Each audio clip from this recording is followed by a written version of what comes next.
खरीप हंगामाच्या सुरुवातीलाच शेतकऱ्यांना डिझेल टंचाईचा सामना करावा लागू नये, शेतीची कामे वेळेत पूर्ण व्हावीत आणि कोणत्याही परिस्थितीत शेतकऱ्यांची गैरसोय होऊ नये, यासाठी राज्याचे माजी वने व सांस्कृतिक कार्य मंत्री आमदार सुधीर मुनगंटीवार यांनी प्रशासनाकडे सातत्याने पाठपुरावा करत शेतकऱ्यांसाठी स्वतंत्र राखीव डिझेल कोटा निश्चित करण्याची मागणी केली होती. शेतकऱ्यांच्या अडचणी केवळ ऐकून न घेता त्या प्रत्यक्ष प्रशासनापर्यंत पोहोचवत त्यांच्या प्रश्नांना न्याय मिळवून देण्याची भूमिका मुनगंटीवार यांनी घेतली होती. त्यांच्या या मागणीची गंभीर दखल घेत जिल्हाधिकारी वसुमना पंत यांनी जिल्ह्यातील सर्व पेट्रोल पंप चालकांना शेतकऱ्यांना ओळखपत्राच्या आधारे दररोज 30 लिटर डिझेल उपलब्ध करून देण्याचे निर्देश जारी केले आहेत. सध्या खरीप हंगामाची लगबग सुरू असून शेतकऱ्यांना नांगरणी, पेरणी, मशागत आणि इतर शेतीच्या कामांसाठी मोठ्या प्रमाणात डिझेलची आवश्यकता भासत आहे. अनेक ठिकाणी डिझेलची कृत्रिम टंचाई निर्माण होणे, साठेबाजी किंवा अधिक दराने विक्री होण्याच्या तक्रारी आमदार सुधीर मुनगंटीवार यांच्याकडे येत होत्या.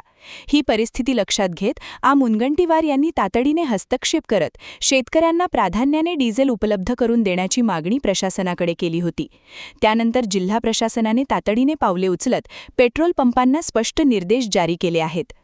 या आदेशानुसार शेतकऱ्यांनी आपले ओळखपत्र, 7/12, फार्मर आयडी, वाहनाचा आरसी बुक अथवा आवश्यक कागदपत्रे दाखविल्यानंतर त्यांना दररोज 30 लिटरपर्यंत डिझेल देण्यात येणार आहे.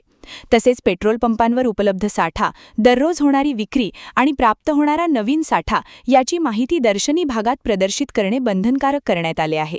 काळा बाजार, साठेबाजी आणि कृत्रिम टंचाई रोखण्यासाठी प्रशासनाकडून नियमित तपासणी करण्यात येणार असून नियमांचे उल्लंघन करणाऱ्यांवर कठोर कारवाईचा इशाराही देण्यात आला आहे.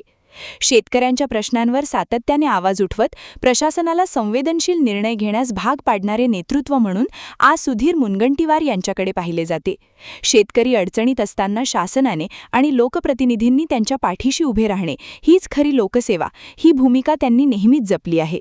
या निर्णयामुळे खरीप हंगामाच्या तोंडावर जिल्ह्यातील हजारो शेतकऱ्यांना मोठा दिलासा मिळाला असून ग्रामीण भागातून समाधान व्यक्त होत आहे. भारत निवडणूक आयोग, इलेक्शन कमिशन ऑफ इंडिया यांनी दिनांक 18 मे 2026 रोजी महाराष्ट्र विधान परिषद स्थानिक प्राधिकारी मतदारसंघ निवडणूक 2026 ची घोषणा केलेली आहे आणि सदर तारखेपासून तीनही जिल्हा वर्धा, चंद्रपूर, गडचिरोली येथे स्थानिक प्राधिकारी मतदारसंघातील आदर्श आचारसंहिता लागू करण्यात आलेली आहे. आपल्याकडे जे कार्यक्रम जाहीर झालेला आहे त्याची मी संक्षिप्त तुम्हाला माहिती देते. आपल्याकडे अधिसूचना जारी करणे 25 मे 2026 पासून होणार आहे. नामनिर्देशन भरण्याचा अंतिम दिनांक 1 जून 2026. नामनिर्देशन पत्राची छाननी 2 जून 2026. उमेदवार मागे घेण्याचा अंतिम दिनांक 4 जून 2026. मतदानाचा दिवस 18 जून 2026 सकाळी 8 वाजेपासून तर संध्याकाळी 4 वाजेपर्यंत. मतमोजणीचे दिनांक 22 जून 2026 आहे. ह्या निवडणूक प्रक्रियेसाठी निवडणूक निर्णय अधिकारी जिल्हाधिकारी चंद्रपूर यानी की मी आहे आणि आपल्याकडे सहाय्यक निवडणूक निर्णय अधिकारी RDC वर्धा, RDC चंद्रपूर आणि RDC गडचिरोली आहे. नामनिर्देशनची जी प्रक्रिया आहे ते आपण 11 वाजेपासून तर दुपारी 3 वाजेपर्यंत आपण नॉमिनेशन फॉर्म्स एक्सेप्ट करणार आहे. आपल्याकडे तीनही जिल्हे मिळून चंद्रपूर, गडचिरोली आणि वर्धा आपल्याकडे 977 मतदारसंघातील एकूण मतदारसंख्या आहे. आपल्याकडे याच्यासाठी आम्ही सुमारे 17 मतदान केंद्र निश्चित करणार आहे. तर मतदार केंद्राची यादी आम्ही वेगळ्याने पब्लिश करून घेऊ आणि आचारसंहिता पूर्ण जिल्हाभरात लागू झालेली आहे आता आणि आदर्श आचारसंहिता आपण पार पाडू. क्या हुआ बहू? माँ, पाइल्स की बहुत तकलीफ हो रही है. तो तुम गुदरोग सर्जन के पास क्यों नहीं गई? देखो, जैसे हार्ट के लिए हार्ट स्पेशलिस्ट, ब्रेन के लिए ब्रेन स्पेशलिस्ट, तो पाइल्स के लिए पाइल्स स्पेशलिस्ट क्यों नहीं? स्त्री हो या पुरुष, टॉयलेट में तकलीफ केवल पाइल्स ही नहीं और भी कई प्रकार के गुदरोग तथा कैंसर भी हो सकता है. इसीलिए इसकी प्रत्यक्ष जांच जरूरी है.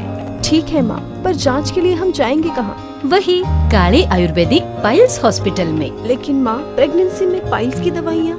प्रेगनेंसी में आयुर्वेदिक दवाइयाँ सुरक्षित होती है. जनहित में जारी काले आयुर्वेदिक पाइल्स हॉस्पिटल, औषधि चिकित्सा तथा सर्जरी ट्रीटमेंट उपलब्ध. हमारा पता उमरेड रोड, दिघौरी बस स्टॉप के पास, नागपुर. अधिक जानकारी के लिए वेबसाइट पर जाएं kalepileshospital.com.